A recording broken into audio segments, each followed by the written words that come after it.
Assalamualaikum warahmatullahi wabarakatuh. Salam sejahtera bagi kita semua. Salam Om Swastiastu, Namo Buddhaya, salam kebajikan. Sebelumnya perkenalkan, nama saya Sekar Mutiara Sari dari kelompok 3. Di sini saya dan tim akan mencontohkan pemeriksaan wrist and hand, yaitu pemeriksaan pergelangan tangan dan tangan.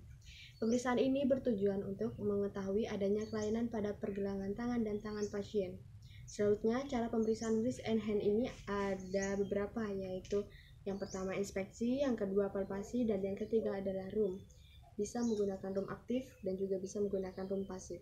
Sebelum melakukan pemeriksaan pada pasien, hal pertama yang harus kita lakukan adalah mencuci tangan. Yang kedua, memperkenalkan diri, menjelaskan tujuan dan anamnesa pasien. Contohnya seperti ini.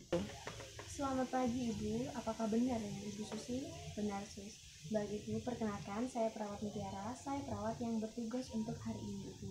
Bagaimana keadaan Ibu hari ini? Apakah ada keluhan Ibu? Tidak Sus. Baik Ibu.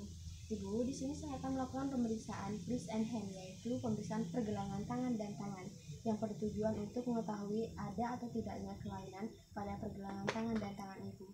Sebelum melakukan pemeriksaan ini, saya akan membuat perjanjian waktu dulu terlebih dahulu dengan Ibu. Mungkin pemeriksaan ini akan membutuhkan waktu 4-5 menit Ibu. Apakah Ibu bersedia atau ada yang mau Ibu tanyakan? Tidak Sus, baik Ibu. Langsung saja kita mulai ya. Kurang lebihnya seperti itu. Untuk pemeriksaan wrist and hand akan dicontohkan secara langsung oleh teman saya. Perkenalkan, nama saya Retna Purwanisi. Saya akan melanjutkan penjelasan dari teman saya sebelumnya. Pertama, untuk melakukan pemeriksaan fisik pergelangan tangan dan tangan pasien diminta untuk diletakkan di atas meja atau di atas bantal, seperti ini. Lalu, bandingkan kedua tangan. Ini bertujuan untuk melihat apakah ada kelainan pada tangan atau tidak. Selanjutnya, minta tangan pasien untuk mengangkat, lalu kita beri tekanan ke bawah.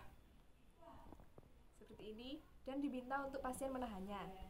Jika pasien mampu menahan tekanan, berarti itu normal. Namun, jika pasien tidak bisa menahan tekanan, bisa jadi itu ada kelainan. Jangan lupa beri tekanan ke atas juga, seperti ini.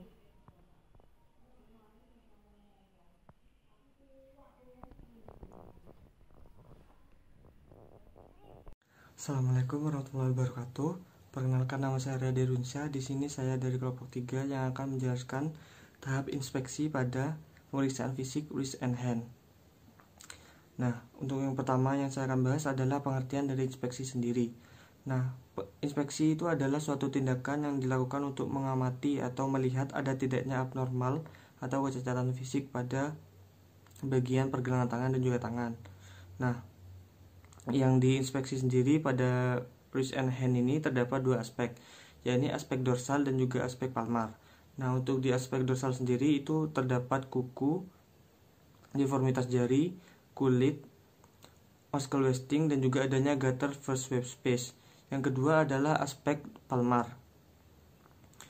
Aspek palmar sendiri ini terdapat 3 hal yang diinspeksi, yaitu aspek pembengkakan, kulit, dan juga muscle wasting. Nah, selanjutnya akan dipraktikkan oleh teman saya. Assalamualaikum warahmatullahi wabarakatuh. Perkenalkan, nama saya Robel Barul Kamil dari kelas 19C Keperawatan dari kelompok 3. Di sini saya akan melanjutkan penjelasan dari teman saya sebelumnya. Di sini saya akan mempraktikkan sebuah tindakan inspeksi pada wrist and hand atau pada tangan dan pergelangan tangan. Yang aspeknya itu terdapat 2 bagian. Ada yang pertama adalah aspek dorsal dan kedua adalah aspek palmar. Permisi Bu, izinkan saya melakukan tindakan inspeksi kepada 2 tangan Ibu.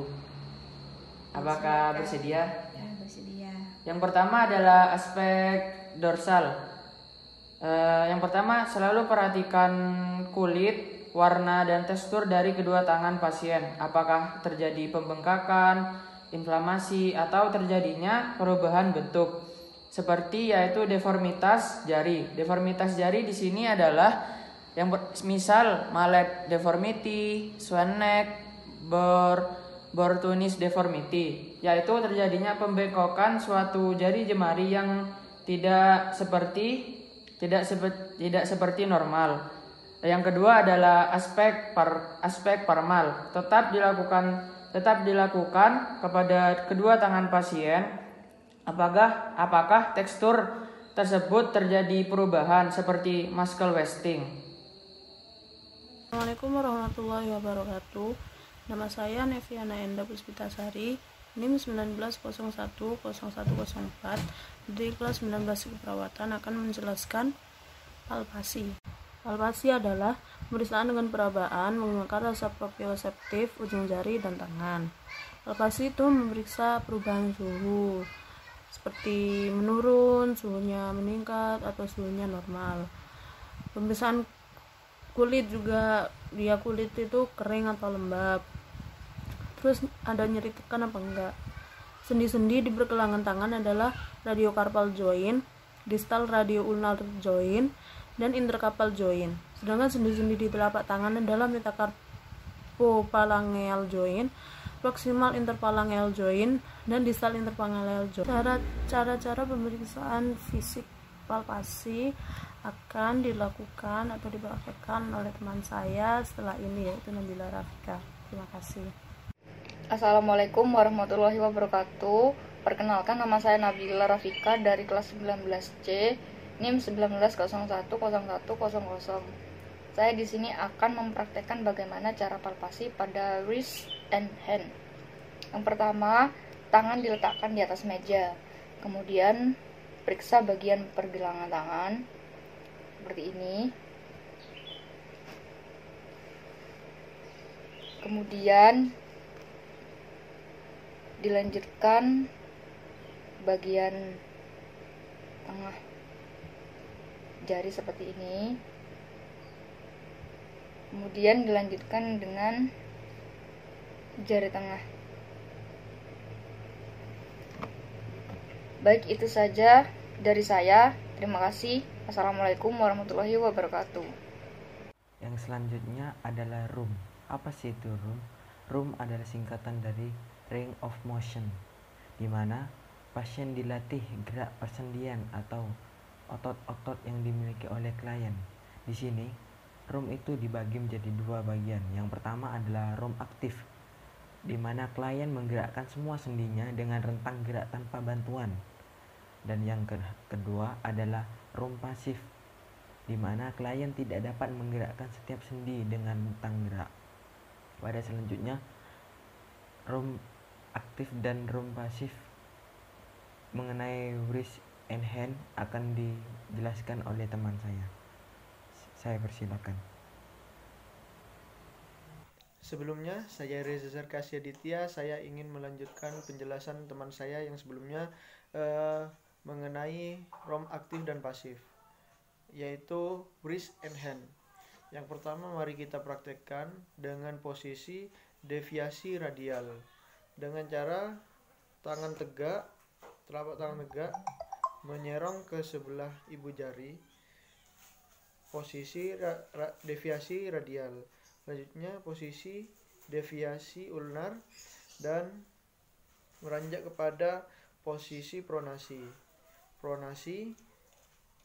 supinasi. Nah, cara-cara ini dilakukan dengan 8 kali ketukan. Selanjutnya posisi ekstensi